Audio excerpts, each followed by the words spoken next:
নমস্কাৰ ফ্ৰেণ্ডছ, মই শম্ভু সাকসেছ ভিউলৈ আপোনাক আকৌ এবাৰ স্বাগতম জনাই আজিৰ সেশনটো আমি ষ্টাৰ্ট কৰিম। আজিৰ সেশনত আপোনালোকে পাব এক্সপেক্টেড জিকে পাৰ্ট 7। ঠিক আছে, বহুত ইম্পৰ্টেণ্ট পাৰ্ট আমি লৈ আহিছোঁ। পাৰ্ট 7ত আপোনালোকে কমসে কম 30+ কুৱেশ্যন পাব। তো ইয়াৰ আগত আমি 6টা অলৰেডি পাৰ্ট আপলোড দিছোঁ। যদি চোৱা নাই আপোনালোকে প্লেলিষ্টটো চাব পাৰে, আমাৰ ডিছক্ৰিপশ্যন বক্সত লিংক পাব, ইয়াৰ পৰাও চাব পাৰে। আদাৰৱাইজ আমাৰ টেলিগ্ৰাম চেনেল আছে সাকসেছ ভিউৰ, হোৱাটছএপ গ্ৰুপ আছে, তাতেও চাব পাৰে। তো আহক আমি ষ্টাৰ্ট কৰিম। ইয়াৰ আগত আমি এটা সৰু ৰিকুৱেষ্ট জনাম, যদি আপুনি আমাৰ চেনেলত নতুন আৰু প্ৰথমবাৰ এই ভিডিঅ'খন চাই আছে তেন্তে এই ভিডিঅ'ৰ তলত এটা ৰঙা ৰঙৰ ছাবস্ক্ৰাইব বটন পাব। এই বটনটো ক্লিক কৰি আমাৰ চেনেলটো ছাবস্ক্ৰাইব কৰি ল'ব, ঠিক আছে।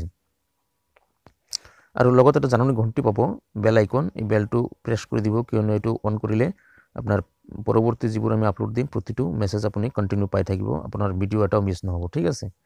তো আহক আমি কুৱেশ্যন 1 লৈছোঁ। Question 1 হৈছে a concave lens always forms an image which is, তাৰমানে কনকেভ লেন্সে মানে কি ধৰণৰ ইমেজ দেখায় আৰু না, ঠিক আছে, কি ধৰণৰ ইমেজ হয় গঠনটো। তো ইয়াৰ শুদ্ধ উত্তৰ হ'ব option B, virtual and erect. Virtual and erect প্ৰতিবিম্বটো। নেক্সট হওক কুৱেশ্যন নম্বৰ 2 লৈছোঁ আমি।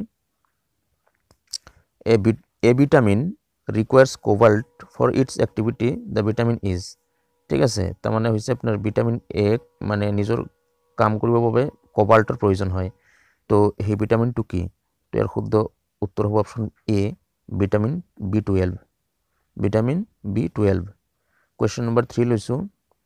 কুৱেশ্যন নম্বৰ 3 হৈছে আপোনাৰ ইকুৱেটৰ্ছ ৰিপ্ৰেজেণ্টছ, মানে ভূমধ্য ৰেখা যিটো, এইটো মানে কি সূচায়, ঠিক আছে। তো ইয়াৰ শুদ্ধ উত্তৰটো হ'ব option B, imaginary line passing round the earth midway between north and south poles. তাৰমানে উত্তৰ আৰু দক্ষিণ মেৰুৰ মাজেৰে, পৃথিৱীৰ মাজেৰে বৈ যোৱা যিটো কাল্পনিক ৰেখা হয়, এইটোৱেই আপোনাৰ ইকুৱেটৰ বুলি কয়, ইকুৱেটৰ ৰিপ্ৰেজেণ্টছ কৰে। নেক্সট আহক কুৱেশ্যন নম্বৰ 4 লৈছোঁ। An atomic clock is based on transition in, তাৰমানে এটমিক ক্লক যিটো মানে তলৰ কোনটো ট্ৰেনজিশ্যনৰ ওপৰত বেছ কৰে, এইটো হ'ল আপোনাৰ option B, caesium. Option B, caesium. Next আহক কুৱেশ্যন নম্বৰ 5 লৈছোঁ। Question number 5, plasma membrane in eukaryotic cells is made up of, তাৰমানে ইউকেৰিওটিক চেলছত যিটো প্লাজমা তলৰ কোনটোৰ পৰা মানে গঠিত হয়, এইটো হ'ল আপোনাৰ option A, phospholipid. Phospholipid. Next হওক কুৱেশ্যন নম্বৰ 6। কুৱেশ্যন নম্বৰ 6 হৈছে আপোনাৰ which of the following is also' called the power of plants of the cell. কোষৰ যিটো পাৱাৰ অফ প্লেণ্টছ তলৰ কোনটো জনা যায়, ঠিক আছে, এইটো হ'ল option B, mitochondrion. Mitochondrion, option B. Next আহক কুৱেশ্যন নম্বৰ 7 লৈছোঁ। Question number 7, in which of the following process is energy released, মানে তলৰ কোনটোৰ পৰা আমাৰ এনাৰ্জি ৰিলিজ হয়, ঠিক আছে, এনাৰ্জি মানে শক্তি উৎপন্ন হয়। এইটো শুদ্ধ অপশ্যন হ'ব A, respiration. Option A, respiration. Next আহক কুৱেশ্যন নম্বৰ 8 লৈছোঁ আমি। কুৱেশ্যন নম্বৰ 8 হৈছে হু ৰোট আকবৰনামা। আকবৰনামা কোনে লিখিছিল? ইয়াৰ শুদ্ধ উত্তৰ হ'ব option C, Abul Fazal. Abul Fazal. Next আহক কুৱেশ্যন নম্বৰ 9 লৈছোঁ আমি। কুৱেশ্যন নম্বৰ 9 হৈছে আপোনাৰ the book title the Indian war of independence was written, ঠিক আছে, the Indian war of independence মানে কোনে লিখিছিল? ইয়াৰ শুদ্ধ উত্তৰ হৈছে আপোনাৰ option D, V D. Savarkar. V D. Savarkar. Next question number 10 লৈছোঁ আমি। Who is the founder of the servants of India society. ছাৰ্ভেণ্টছ of India ছ'চাইটিৰ জনক কোন? ইয়াৰ শুদ্ধ উত্তৰ হ'ব option A, G K. Gokhale. Gopal Krishna Gokhale. Question number 11। Question number 11 হৈছে the term caste was derive from, মানে কাষ্ট তলৰ কোনটোৰ পৰা ডেৰাইভ হৈছিলে? ইয়াৰ শুদ্ধ উত্তৰ হ'ব আপোনাৰ অপশ্যন এ, পৰ্তুগীজ, ঠিক আছে, পৰ্তুগীজৰ পৰা আহিছিল। নেক্সট আহক আপোনাৰ কুৱেশ্যন নম্বৰ 12। কুৱেশ্যন নম্বৰ 12 হৈছে আপোনাৰ Mahatma Gandhi was profoundly influenced by the writings of, option A, Bernard Shaw', B, Karl Marx, C, Lenin, D, Leo' Tolstoy. তো আপোনাৰ শুদ্ধ উত্তৰ হ'ব D, Leo' Tolstoy. Leo' Tolstoy. Question number 13 লৈছোঁ আমি। Question number 13, seismic waves which approach the coast at greater force are known as তাৰমানে হৈছে আপোনাৰ যেটো সামুদ্ৰিক ভূকম্পীয় তৰংগ যেটো বহুত বেগেৰে শক্তিৰে আমাৰ তীৰত আহি খুন্দা লাগে এটো কি বুলি কয় এটো হল আপোনাৰ option B tsunami option B tsunami next question number 14 লইছো the land of maximum biodiversity is তাৰমানে হল আপোনাৰ মানে অধিকাংশ ভূমি যেটো আপোনাৰ জীৱ বৈচিত্ৰ্যময় যেটো অধিকাংশ ভূমি তাক কি বুলি কয় এটো হল আপোনাৰ option A ট্ৰপিক্যাল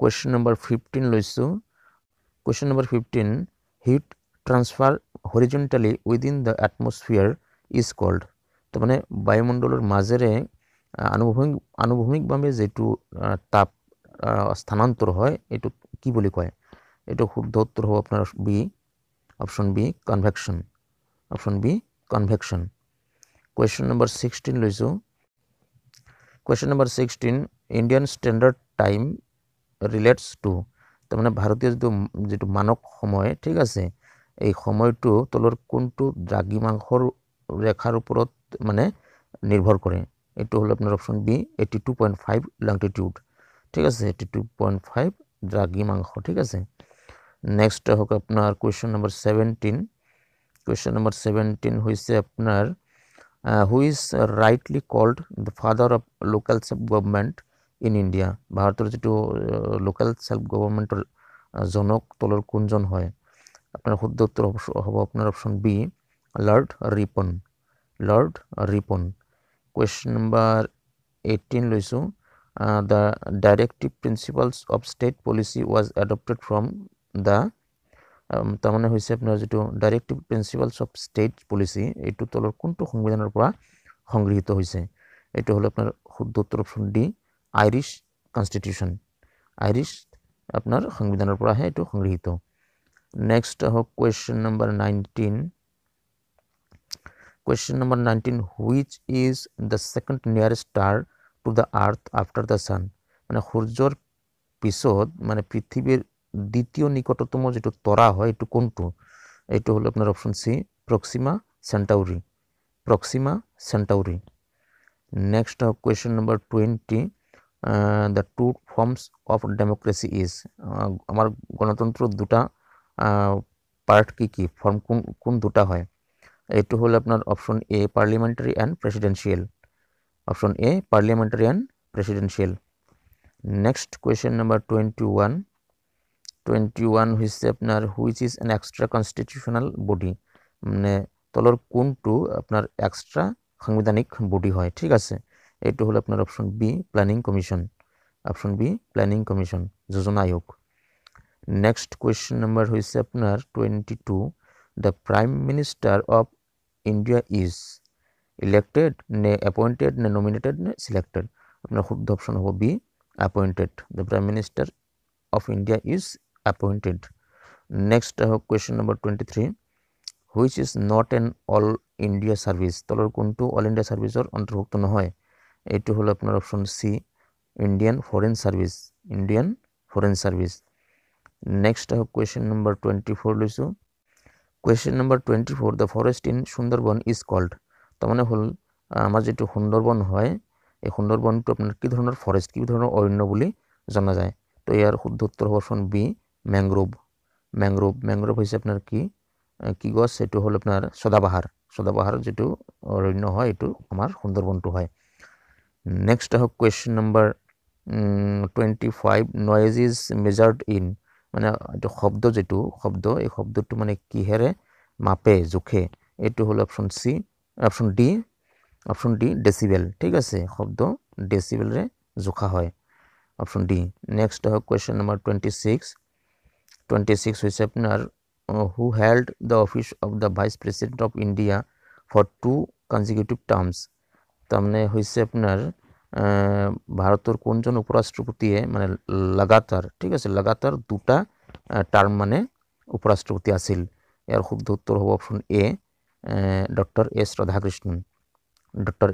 Radhakrishnan question number 27 লইছো question number 27 the messenger satellite launched by NASA is to study তাৰমানে হইছে আপনাৰ নাসায় যেটো মেছেঞ্জাৰ ছেটেলাইট লঞ্চ কৰিছিল এইটো কি অধ্যয়ন কৰিবলৈ মানে লঞ্চ কৰিছিল তো এইটো হ'ল আপোনাৰ অপশ্যন এ শুদ্ধ হ'ব মাৰ্কাৰী মানে বুধ গ্ৰহক অধ্যয়ন কৰিবলৈ মেছেঞ্জাৰ ছেটেলাইটটো লঞ্চ হৈছিল নেক্সট হওক question number 28 when was the Panchayati Raj system introduced in India Panchayati Raj ব্যৱস্থা ভাৰতত কেতিয়া ইন্ট্ৰডিউস হৈছিল ইয়াৰ শুদ্ধ উত্তৰ হ'ব অপশ্যন এ 1950 AD ঠিক আছে 1950 চনত নেক্সট হওক কুৱেশ্যন নম্বৰ 29 লৈছো আমি Nobel prize winning Indian Amartya Sen is known for his work in which area মানে অমৰ্ত্য সেনে নোবেল বঁটা লাভ কৰা অমৰ্ত্য সেনে তলৰ কোনটো বিভাগত পাইছিলে তো ইয়াৰ শুদ্ধ উত্তৰ হ'ব অপশ্যন ডি ইকনমিক্স ঠিক আছে ইকনমিক্সত অৰ্থনীতিত পাইছিলে অমৰ্ত্য সেনে Question number 30 the monetary policy in India is formulated by অর্থাৎ monetary policy to ভারতের monetary policy to তলৰ কোনটো সংস্থাই মানে ফৰ্মুলেট কৰে তো ইয়াৰ শুদ্ধ অপশ্যন হ'ব C reserve bank of India RBI এ ফৰ্মুলেট কৰে নেক্সট হওক কুৱেশ্যন নম্বৰ 31 লৈছো WTO বেসিক্যালি প্ৰমোটস তাৰমানে ওয়াৰ্ল্ড ট্ৰেড অৰ্গানাইজেশন কোনটো প্ৰমোটস কৰে তলৰ এইটো হ'ল আপোনাৰ শুদ্ধ option multilateral trade option D হ'ব শুদ্ধ question number 32 হৈছে আপোনাৰ the bats can fly in the dark because তাৰ মানে বাদুলিবোৰে মানে আন্ধাৰত উৰিব পাৰে তাৰ কাৰণটো কোনটো এইটো হ'ল শুদ্ধ অপশ্যন হ'ব D they generate ultrasonic sound wave মানে বাদুলিসকলে কি কৰিব পাৰে মানে আল্ট্ৰাসনিক সাউন্ডটো মানে জেনাৰেট কৰিব পাৰে তো শুদ্ধ অপশ্যন হ'ব ডি তো ফ্ৰেন্ডস আজিৰ ভিডিঅ'ত ইমানেই আৰু নেক্সট ভিডিঅ'ত লগ পাম এইটো আশাৰে আজিলৈ ইমানতে সামৰিছো জয় আই অসম